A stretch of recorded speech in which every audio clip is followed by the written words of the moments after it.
এই মসজিদে যত মানুষ দান করবে সভাপতির কোনো জিম্মাদারি নেই। কথা বলছেন না? মসজিদে অনেক মানুষের জিম্মাদারি আছে, তিনি সভাপতি, তার তো কোনো জিম্মাদারি নাই। আছে? সবচেয়ে বড় জিম্মাদারি তো সভাপতির। সেকেন্ড জিম্মাদারি সেক্রেটারির। সভাপতির যেমন অনেক মানুষ সাহায্য করবে মসজিদে, তাদের জিম্মাদারিটা নরমাল, সভাপতির জিম্মাদারি সবচেয়ে বড়। এই মসজিদের সুনাম তার হবে, দুর্নাম তার হবে, ভালো তাকে তার প্রশংসা, মন্দ তাকে জবাবদিহি করতে হবে।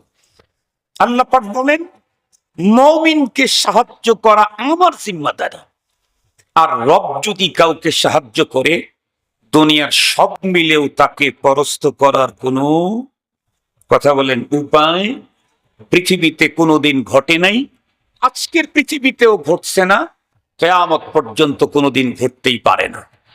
এ বিষয়টা আপনাদের অন্তরে সুন্দর করে 1 ঘন্টাতেই বুঝিয়ে দেব ইনশাআল্লাহ। খুব ভালো করে বুঝবেন। এই আয়াতে কারিমাটা নাজিল হওয়ার একটা প্রেক্ষাপট আছে, আমি রেফারেন্স সহ বলি, আপনারা পরবর্তীতে চাইলে দেখে নিতে পারবেন।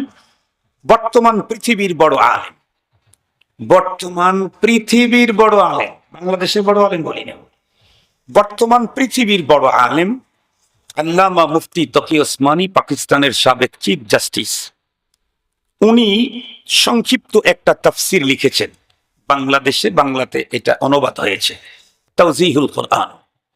তাওজিহুল কোরআন এই তাফসিরে সূরা আলে ইমরানের 139 নম্বর আয়াতে কারিমাতে, এটা আপনারা গুগলে ঢুকেও বের করতে পারবেন।